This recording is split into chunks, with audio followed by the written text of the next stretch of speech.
안녕하세요. 영화 리뷰입니다. 오늘 소개할 작품은 기독교 영화 적색교육이라는 리얼리즘 영화인데요. 적색이라는 제목만 봐도 공산당의 붉은색이 떠오르죠. 바로 중국 공산당원 가족에 대한 이야기입니다. 아버지 정의국은 종교국 국장으로 종교신앙을 탄압하는 인물이고, 그런 반면 그의 자녀 정의와 정예는 신실한 크리스천이죠. 그렇게 가족 간의 종교 전쟁이 시작됩니다.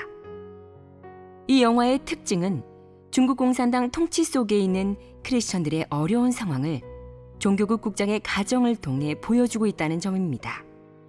그럼 공산당 독재 체제의 적색 가정은 자녀를 어떻게 교육할까요? 크리스천은 또 어떻게 하나님을 의지하며 중국 공산당의 그릇된 논리를 반박하고 그 사악함을 폭로하며 하나님을 증거할까요? 자, 그럼 본격적으로 영화 속으로 들어가 보겠습니다.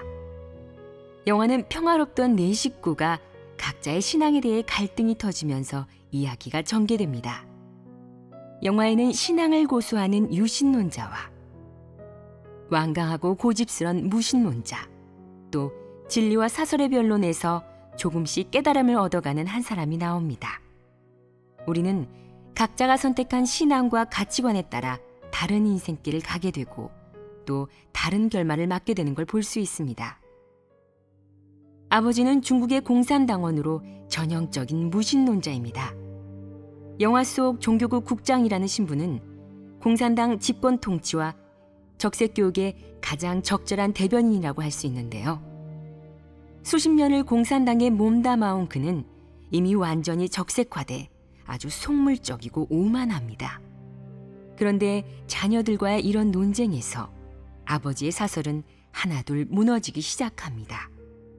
그는 전능하신 하나님 말씀의 능력에 놀라움을 감추지 못하고, 또 더 이상 공산당 이론을 믿으려는 사람도 없고 하나님을 믿는 게 참된 인생길인 것도 인정을 하지만 자신의 사회적 지위를 지키기 위해 끝까지 공산당의 편을 들며 마르크스주의와 마오쩌둥 사상을 강요합니다. 심지어 공산당이 날조한 전능하신 하나님 교회에 대한 루머를 가지고 자신 자녀를 협박하고 신앙을 가로막죠.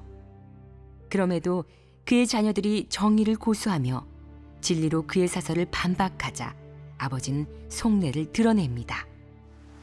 니들 잘 들어. 난 사탄교 마르크스의 충신이야. 확고한 무신론자라고. 니들 그딴 소리 절대 안 믿어. 앞으로 하나님이 공산당을 어떻게 멸하든 우리가 어떻게 되든 한평생 공산당 따르고 공산당 밥 먹고 충복이 될 거야. 18층 지옥에서 마르크스 만난데도 난 좋다고. 아버지가 광적으로 자녀들을 막는 모습에서 사람에게 무신론이 확고한 사상으로 자리 잡게 되면 교만해지고 유아 독존이 되어 자기 말만 강요하며 다른 사람을 통제하게 된다는 걸 볼 수 있습니다. 공산당 체제에 속한 한 공직자의 리얼한 삶을 통해 우리는 무신론 중국 공산당이 한 가정에서 국가까지 모든 사람의 생각과 사상을 통제하고 다 공산당에 적색화시켜 그들이 관리할 심산이라는 걸 볼 수 있죠. 공산당은 하나님의 존재를 용납하지 않습니다.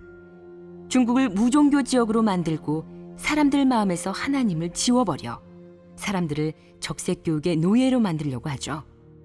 결국 영화 마지막에 아버지는 이성을 잃고 처자식까지 내쫓습니다. 망했어.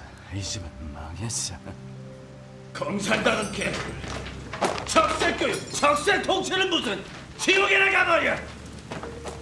아버지는 고함과 난동을 치며 적색 통치와 적색 교육에 대한 불만과 분노를 표출하고 있습니다. 그리고 적색 교육이 가져다 주는 건 끝없는 고통이라는 사실도 보여주죠. 공산당원도 믿지 않은 허튼 사설로 중국 국민을 교육하려고 하는 건 정말 웃음거리가 아닐까요? 그럼 이 가정을 파탄낸 원흉은 누구일까요? 누가 이 행복이 가득했던 가정을 망쳐놓은 것일까요? 영화에서는 명확하게 보여주고 있지는 않지만 시청자들은 아마 아실 거라고 생각합니다. 자, 그럼 아들을 보실까요? 아들 정의는 소신 있는 유학파 출신 건축가로 정직하고 신실한 크리스천이죠. 아버지가 갖은 방법과 공산당의 유언비어로 자신의 신앙을 막을 때도 정의를 고수하고 사실과 진리로 반박을 하며 중국 공산당의 실체를 파헤치면서 하나님의 의로우심을 증거합니다. 이 논쟁은 불효가 아니라 가족에 대한 사랑에서 비롯된 것입니다. 아버지가 하나님께 벌받는 걸 지켜볼 수 없었으니까요. 딸 정혜는 신문사 기자로 당차고 정의감이 넘치는 성격입니다. 기자라서 일찍이 중국 공산당의 어두운 이면을 파악하고 아버지가 적색교육으로 신앙을 반대할 때마다 오히려 점차 깨어나게 되는데요. 진리를 중호하고 하나님을 대적하는 공산당의 실체를 더 잘 꿰뚫어 보게 됩니다. 계속되는 아버지의 핍박과 반대 앞에 늘 오빠와 함께 정의의 편에 섭니다. 또 진리와 사실을 들어 전능하신 하나님 교회에 대한 루머를 반박하고 자유로운 신앙생활을 위해 아버지를 간절히 설득하죠. 다른 건 괜찮아요. 신앙 자유만 달라는데 그거 하나도 힘든가요? 하지만 돌아오는 건 아버지의 질책뿐입니다. 두 남매의 상황을 통해 중국 공산당이 있는 한 크리스천의 삶은 억압과 고통뿐이라는 걸 더 보여주고 있습니다. 아버지, 조물주를 경배하는 건 당연한 거예요. 아무리 아버지라도 막을 수 없어요. 너 전능하신 하나님 택할 거예요. 영원히 안 변해요. 아빠, 하나님이 지으셨으니 사람이 하나님 믿고 순종하는 건 바른 길이에요. 이 길을 택했으니 끝까지 쭉 갈 거예요.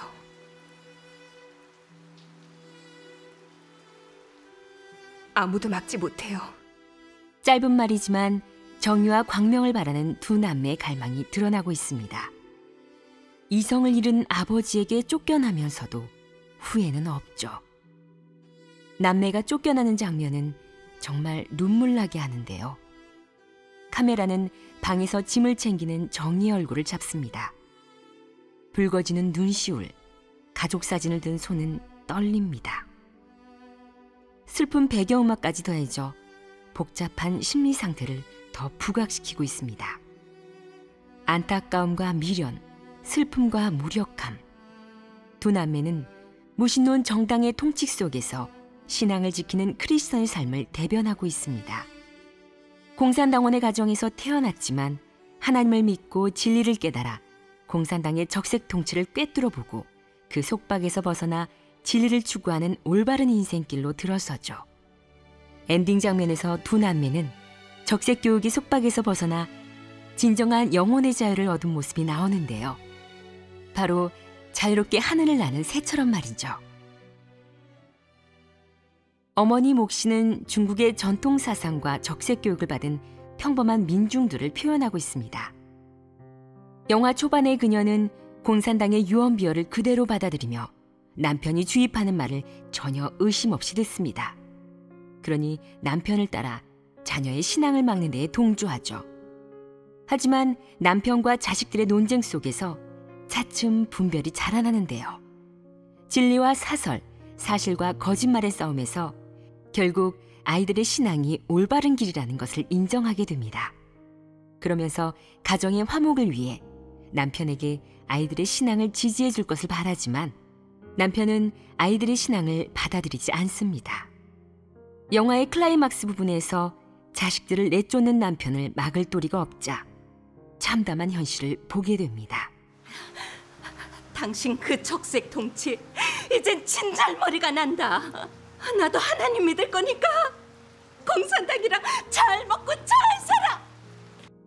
인물의 감정 변화로 또 다른 클라이막스로 접어드는데요.